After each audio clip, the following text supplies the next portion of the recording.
이번 시간에는 태풍 9호 마이삭에 대한 브리핑을 시작하겠습니다. 불과 한 3, 4일 전만 해도 태풍 8호 바비였는데요.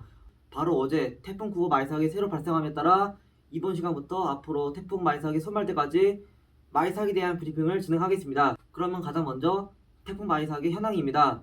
지금 태풍 마이삭은 중심기압이 985헥토파스칼로 상당히 낮은데요. 그만큼 이제 1차 브리핑인데도 불구하고 저번에는 1000대였지만 벌써부터 985헥토파스칼로 상당히 약하지 않은 등급으로 시작하였습니다. 지금 이 태풍의 강도는 바로 중강 강도이고 크기는 수렁급 태풍입니다. 지금 강풍 반경은 280km로 상당히 넓고 중심 지역에서는 현재 초속 27m/s의 상당히 강한 바람이 불고 있습니다. 지금 이동 속도는 시속 3km로 거의 사람이 걷는 속도나 마찬가지인데요. 지금 이동 방향은 바로 남동쪽이라고 해서 이쪽 방향으로 현재 시속 3km 가고 있다고 이해하시면 됩니다. 그러면 태풍 경로를 보겠습니다. 우선 제가 저번에는 항상 미국에 있는 JTWC 자료를 가져왔지만 아직까지 이 자료가 업데이트가 되지 않았기 때문에 부득이하게 GFS 앙상블이라고 하는 여러가지 모델을 최근 평균했다는 그 모델의 값을 가져왔고요. 검은색은 한국, 빨간색은 일본입니다.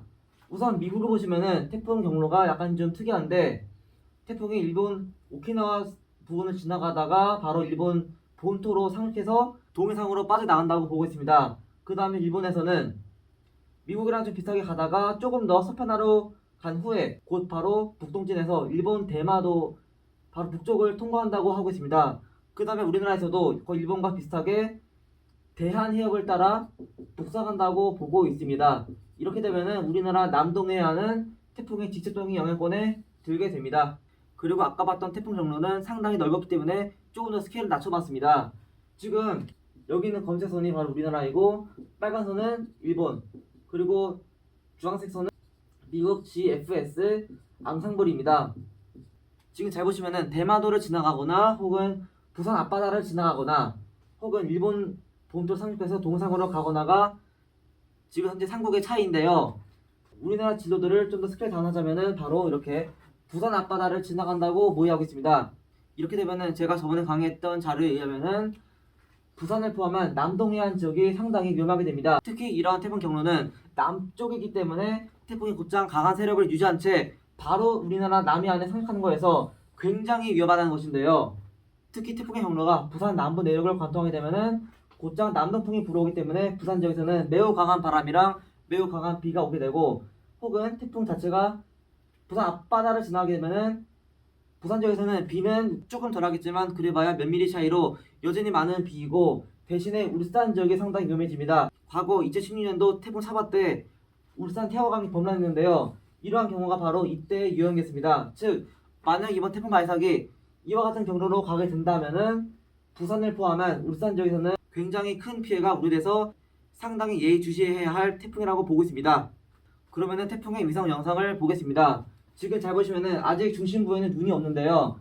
대신에 중심부 양 옆으로 아주 강력한 비구름대가 발달한 걸 알 수가 있습니다. 그 말은 지금 이러한 태풍의 패턴은 바로 커브드 밴드라는 패턴이고 아직까지는 태풍의 눈은 없지만 중심부 양 옆으로 강한 비구름이 있는 것이고 그리고 상당히 잘 발달한 태풍이라고 보면 될 것 같습니다. 대신에 태풍의 북쪽 부분은 아직까지는 부실하지만 태풍의 오른쪽 반원하고 왼쪽 반원 현재 아주 공평하게 매우 강력한 세력을 가지고 있음을 알 수가 있습니다. 그리고 태풍의 강도를 보여주는 CI 지수입니다.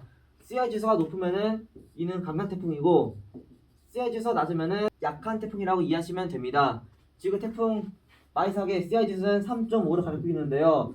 지금 일단 어제 발생했고 게다가 지금이 1차 브리핑에 불구하고 3.5라는 것은 굉장히 빠른 발달을 말합니다. 갑자기 하루 만에 계단식으로 발달해서 태풍의 강도가 아주 급발달했는데요. 그 말은 지금도 아직 태풍이 남쪽에 있고 올라오려면은 아직도 시간이 많이 남았기 때문에 태풍은 충분히 더 발달할 수 있다는 얘기입니다. 그래서 앞으로 2, 3일 동안 태풍은 최대 CI 지수가 6에서 7 사이로 즉 슈퍼 태풍에 버금가는 매우 강한 태풍이 될 것으로 보여서 앞으로 태풍 강도에 따른 태풍 경로의 변화도 예의주시해야 할 필요가 있어 보입니다. 그래서 최근에 수온 자료를 보겠습니다. 우선 여기 있는 검은 칠선이 바로 28도 경계이고요. 즉 여기가 28도, 여기는 30도 이상. 여기는 26도라고 보면 됩니다.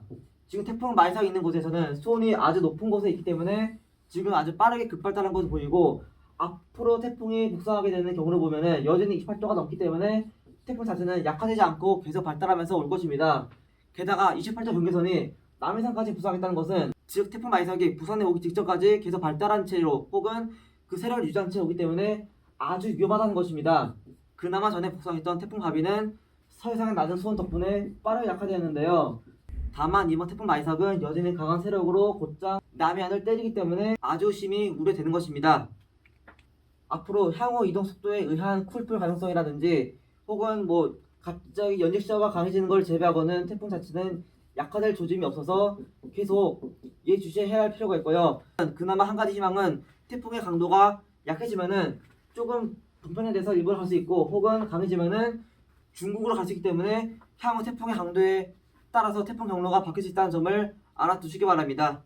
그러면은 태풍에서 가장 중요한 연직시효를 보겠습니다. 태풍이라는 것은 순합성 저기압이기 때문에 연직시효가 강하면은 약화되는 경향이 있습니다.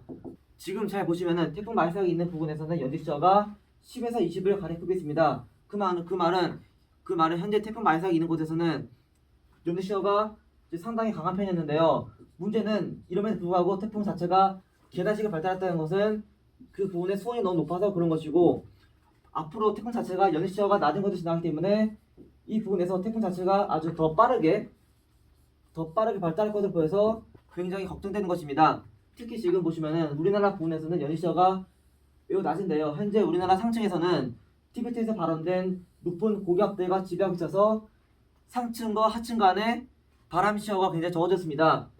이에 따라 지금 우리나라를 지켜주는 방어막이 현재 없기 때문에 굉장히 위험하다는 점을 알아두시기 바랍니다. 그러면 태풍 경로 변경에 따른 날씨도 알아보겠습니다. 이거는 제가 전에 태풍 바비 때도 했던 건데요. 조금 더 최신화했습니다. 만약에 태풍 바비가 중국으로 가게 되면은 이때가 더 위험한데요. 지금 우리나라 북쪽에서는 이제 가을이다 보니까 한기가 남하할 준비를 하고 있습니다. 그런데 만약에 태풍이 중국으로 가게 된다. 그러면은 서해상을 따라서 강한 남풍 기류가 유도됩니다. 그러면은 서해상에서는 습한 공기가 모이면서 강력한 비구름대가 만들어지는데, 문제는 만약에 이 시기에서 저기압이 다시 빠져나가게 되면은 곧장 한기가 남하게 되는데, 한기하고 태풍이 남겼던 난기가 충돌하면서 아주 강력한 비구름대가 만들어지면서 곧장 수도권 지역에 집중호우가 올 수가 있습니다. 그래서 비록 바람에 대한 피해는 없어지겠지만 수도권 지역을 중심으로 아주 강한 비가 올 수 있어서 오히려 더 위험할 수 있습니다. 우리나라 내륙을 관통하게 되면은 태풍이 북상하게 되면은 강한 동풍기류가 유도되면서 습한 공기가 곧장 백두대간과 만나게 됩니다. 이에 따라서 습한 공기가 곧장 강한 산과 만나면서 상승기류가 폭발적으로 발달함에 따라 동해안 지역을 중심으로 500mm가 넘는 어마무시한 폭우가 올 수 있습니다. 그래서 내륙을 관통하게 되면은 대략 동해안 지역, 즉 강릉, 속초 혹은 산천 일대에서는 집중호우가 올 수 있다는 점을 알아두시기 바랍니다. 그럼 마지막으로 태풍 경로가 일본으로 가게 된다면은 대략 더 안전한데요. 태풍이 일본으로 가게 되면은 남해 지역에서는 동풍 기류로 인해서 그냥 보통 비가 오겠지만, 그 외 다른 지역에서는 북쪽에 있는 한기가 남하면서 가을 날씨가 이어지게 됩니다. 그래서 태풍이 일본으로 가게 되면은 우리나라는 상당히 안전해집니다. 그럼 이상으로 태풍 말삭에 대한 1차 브리핑이었습니다. 다음 브리핑은 제가 내일 하도록 하겠습니다. 구독과 좋아요 눌러주시면 감사하겠습니다. 감사합니다.